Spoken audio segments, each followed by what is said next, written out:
Ang pelikulang ito ay rated PG. Ito ay nangangailangan ng patnubay at gabay ng magulang para sa mga batang 13 years old at pababa.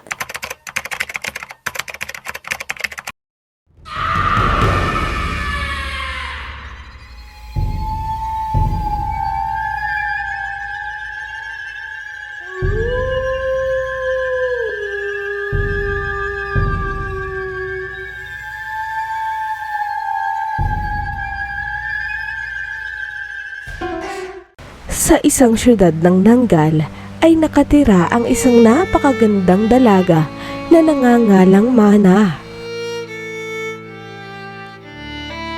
At dahil sa kagandahan ni Mana ay maraming lalaki ang gustong manligaw sa kanya.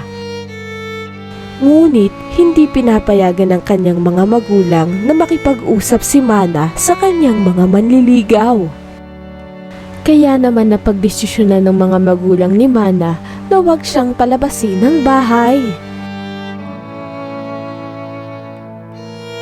Kaya naman tuwing sasapit ang gabi ay tumatakas si Mana at pumupunta ito sa lugar nang walang makakakita at makakakilala sa kanya.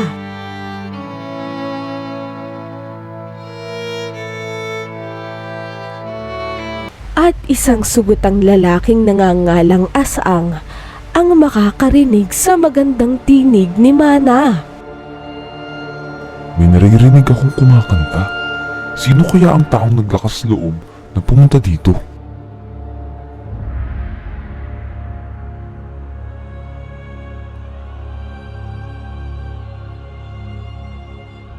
Anong ginagawa mo sa lugar na to? Ngayong kabilugan ng buwan, hindi ka ba natatakot? Tuwing hating gabi lang ako nakakaalis ng bahay dahil ganitong oras lang ako nakakatakas. Teka, anong nangyari sa'yo? Bakit may mga sugat ka? Umalis ka na dito. Delikado sa lugar na to, lalo na kapag gabi. Teka, pwede ba kitang maging kaibigan? Wala kasi akong kaibigan eh. Ipasyal mo naman ako sa bahay mo.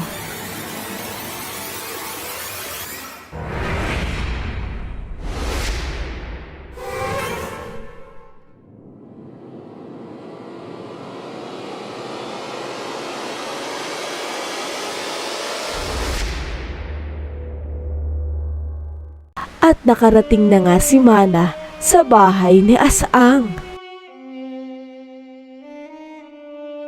Kaagad namang ginamot ni Mana ang mga sugat ni Asang.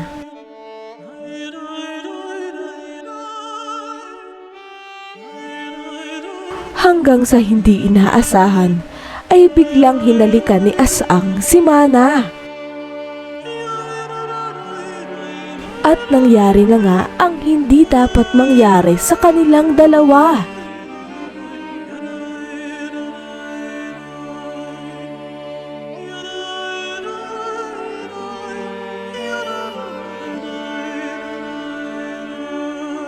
Pero hindi natuwa si Asang sa kanyang nagawa. Ngunit sino nga ba si Asang? Isang malaking sekreto ang itinatago ni Asang dahil mayroon siyang kapangyarihan na walang kapantay na lakas tuwing sasapit ang gabi. Ngunit ang kapalit noon ay kailangan niyang kumain ng lamang loob ng mga tao upang mapanatili ang kanyang kapangyarihan.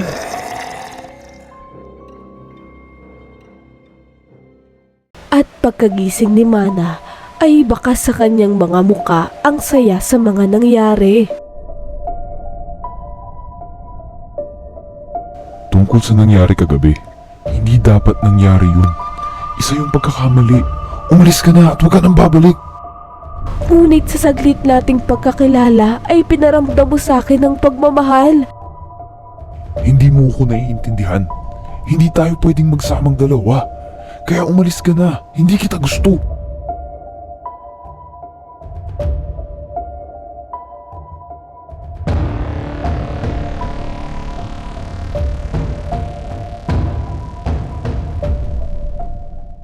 At hindi na nga maalis sa isip ni Asang at Mana ang isa't isa.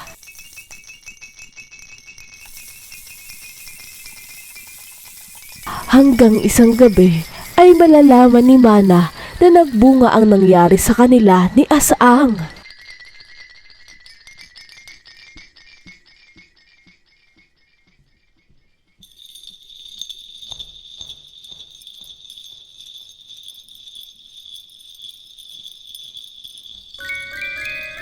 At isang gabi ay may makakasalubong na isang matandang lalaki sa Asang na tila alam nito lahat ng pangyayari.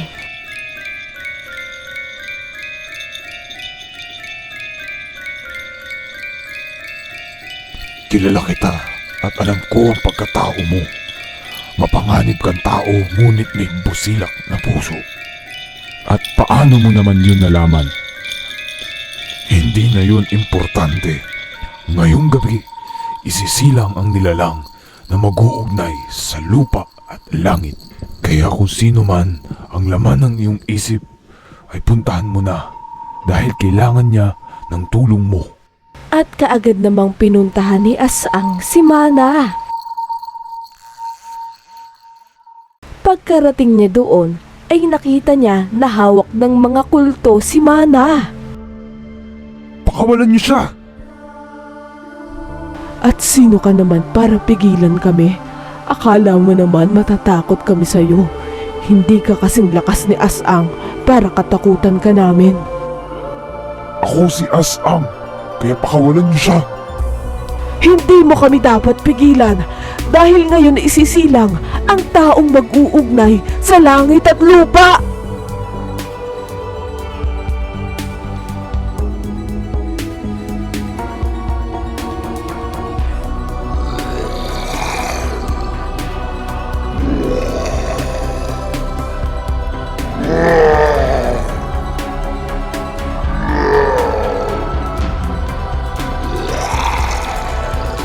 At nilabanan na nga ni Asang ang mga kulto upang mailigtas si Mana. At naghihingalo na nga si Mana dahil kinuha ng mga kulto ang kanyang lakas. Asang, pinatay nila ang mga magulang ko at hindi ko na rin yata kakayanin. Tulungan mo kami ng magiging anak natin, Asang. Buntis ako. Hindi ka pwedeng mawala. Kailangan ka ng anak natin. Kailangan mong mabuhay. Lahat gagawin ko. Mailigtas ko lang kayo ng anak natin. Basta ipangako mo na iingatan mo siya at aalis na kayo dito sa lugar na to. Hanggang sa inilapit na nga ni Asang ang kanyang bibig kay Mana at doon ay ipinasa ang kanyang mahiwagang kapangyarihan. At sa pagpasa ng kapangyarihan ni Asang ay unti-unti naman siyang nanghina. Asang, anong nangyari sa'yo? Umalis ka na! Iwan mo na ako! Iligtas mo ang anak natin! Hindi, Asang, kailangan ka namin ng anak natin.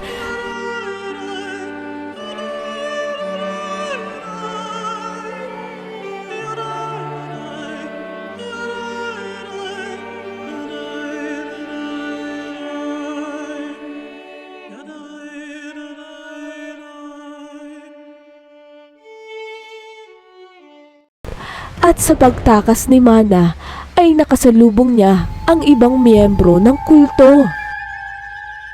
At doon ay muli siyang nahuli.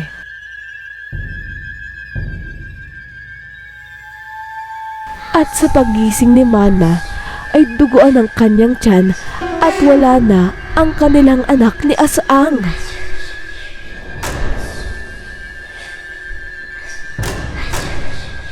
Nasaan na ang anak ko? Bakit duguan ang tiyan ko? Anong ginawa niyo sa anak ko? Wala na ang anak mo. Inaalay na namin siya upang mas lumakas ang aming puwersa. At dahil sa galit ni Mana, ay lumabas na ang kapangyarihang ipinasa sa kanya ni Asang.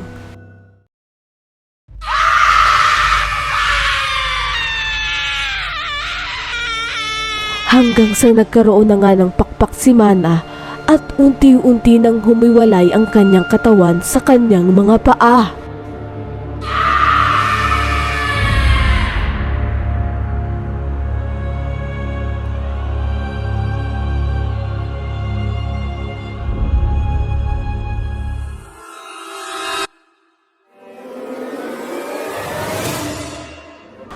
nagsimula na ngang maghiganti si Mana sa mga kultong dumakip sa kanya.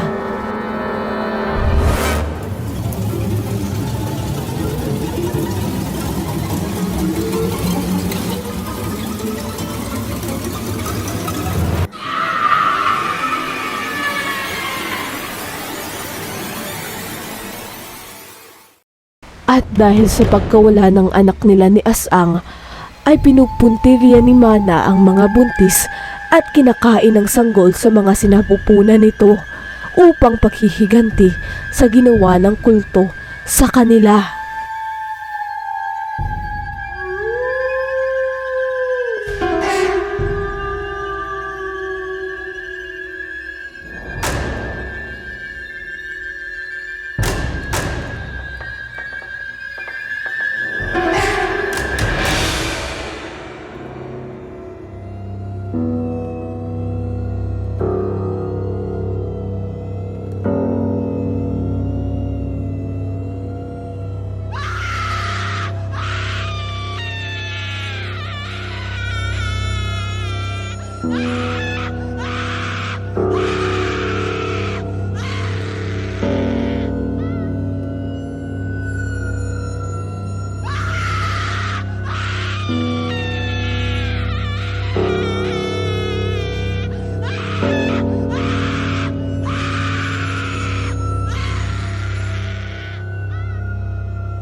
At simula noon ay kinatakutan na nga si Mana ng baryo ng Gal at kinalaunan ay tinawag siyang Manananggal.